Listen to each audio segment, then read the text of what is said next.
Good afternoon, and thank you for joining us today. I would like to acknowledge that we're gathered on the traditional territory of the signatories of Treaty 7, and I acknowledge the Métis people who share a deep connection with this land.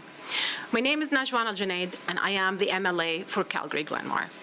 And I am the official opposition critic for energy and climate on electricity, utilities, and renewable energy. I'm also honored to be joined here today by David Kelly, the CEO of Skyfire Energy, someone who has decades of experience working in the renewable energy industry. It has been 5 days since the UCP government announced a moratorium on renewable energy projects, causing shock and uncertainty for a sector that has attracted more than $4 billion in investments in recent years and created hundreds of jobs.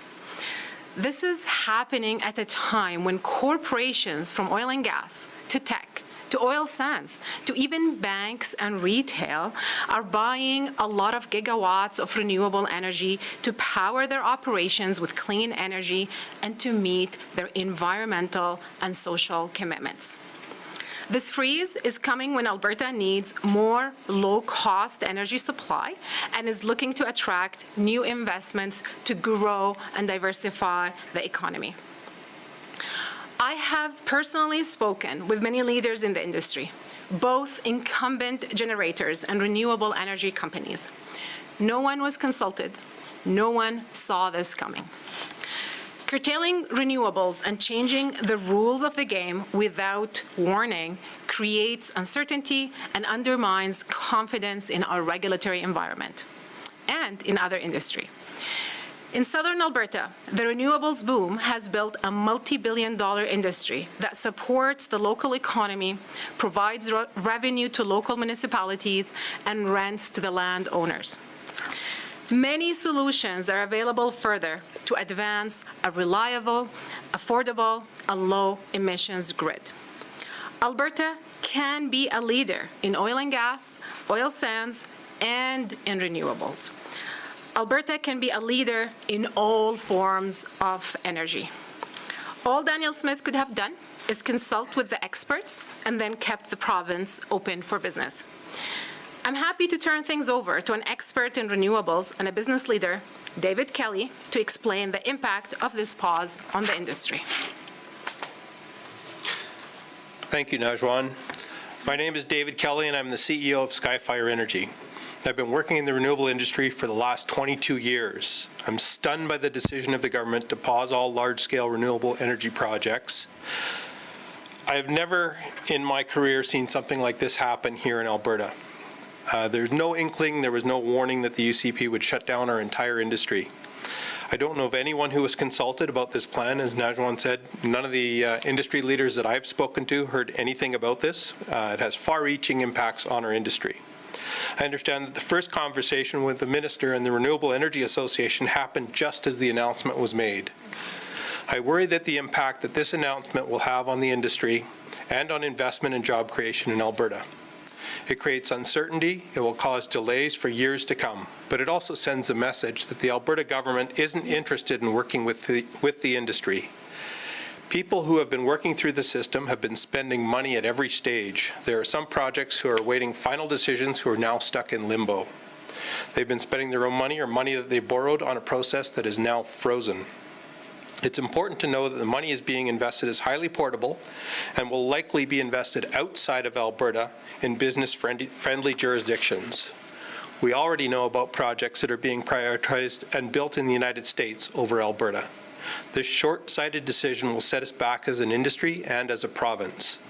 The entire sector is focused on addressing reclamation and ensuring sustainability, but instead it's only the renewables sector that is being singled out by the UCP. And it will have an impact and a cost to Albertans. We only have to look at Ontario, where the government's decision to cancel over 700 renewable projects cost the people of Ontario over $200 million. I'm deeply concerned with how much this senseless moratorium will cost the people of Alberta.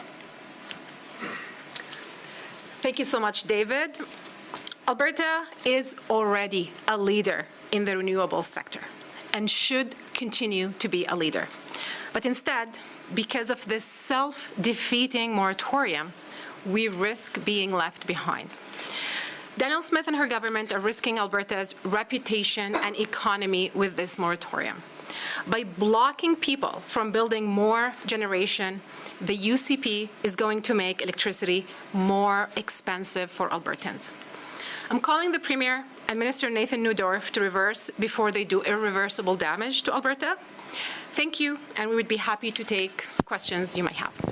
Thank you, Nagwan, and thank you, David, as well as to all of Skyfire Energy for hosting us today. First question will come from Aaron from Livewire Calgary. Hi there. A number of the projects seem to be done by oil companies themselves. TC Energy has several multi-million-dollar projects for solar energy in Alberta here. Is there any concern that this sends a signal to our own oil sector as well that business isn't open? The reality is that many oil and gas companies and even oil sands companies like Imperial and Cenovus are also buying renewables. There are serious climate commitments, serious social and environmental commitments that these companies have. So absolutely, I worry that we are sending, or this government is sending a very confusing message to investors and companies and international corporations that we are closed for business. Follow up there. Where do you believe this is coming from? Why do you believe the government is making this decision? That's a very good question. I think you would have to ask the government why they're implementing this decision when Alberta is a leader in renewables right now. We have attracted more than over $4 billion in investments already. Since when governments shut down a thriving industry, and since when Alberta is closed for business? That's a question I encourage you to ask government. Just want to remind folks joining us on the Zoom or phone lines, you can press *9 on your telephone keypad to join the question queue, or you can press the raise hand function on Zoom. We'll go to a question from Catherine Gurkowski from Alberta Today. Catherine, when your line is open, you can go ahead and ask your question. Take my question. Over the weekend on her radio show, the Premier said one of the reasons this has to happen is that the federal government has halted natural gas development, and she's saying that, well, we need to have that backup for grid reliability. What would you say to that argument? I think it shows a misunderstanding of the renewable sectors and the electricity market and the electricity sector. There are different ways to create a reliable and affordable and low emissions electricity grid. There are different solutions, and with that logic, we could say that agriculture is not reliable during the winter, so we should shut down the agricultural sector.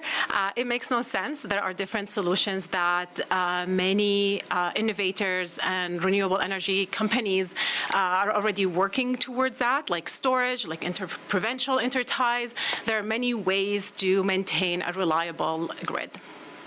Can follow up, Catherine? No, that's okay. Thanks. Okay, I'm just going to come back to the room. Aaron, do you have another question? Question for David. Maybe, David, you can walk us through some of the investment cycles here and how those cycles might be affected by this decision. So we're not a developer, so make that clear. We're an EPC. We build the solar projects. The developers are developing these projects who go through various stages through the AUC, so they're looking for leases with landowners, so they're making payments ahead of time.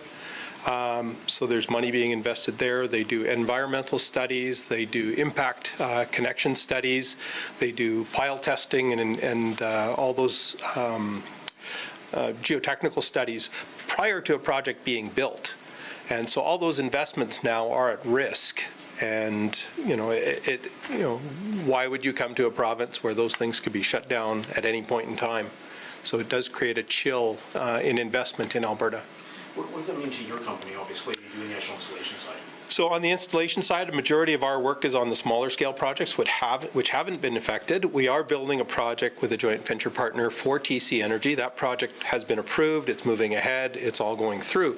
But projects further down the road are being impacted. So, our future, while 2024 looks okay, there may be delays on project into 2025 or 2026 perhaps. Hopefully this gets resolved very quickly and we can speed those projects through the approval process. But there could be a lag in installations in the province. We've got this trained workforce, not only ourselves, but other companies that, people are going to migrate elsewhere if there's no jobs in Alberta.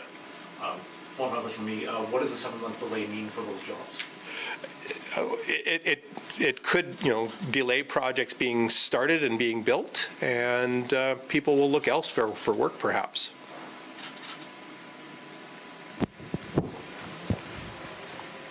Okay, and seeing no further questions, we'll conclude today's news conference. Thank you very much, everyone. Thank you.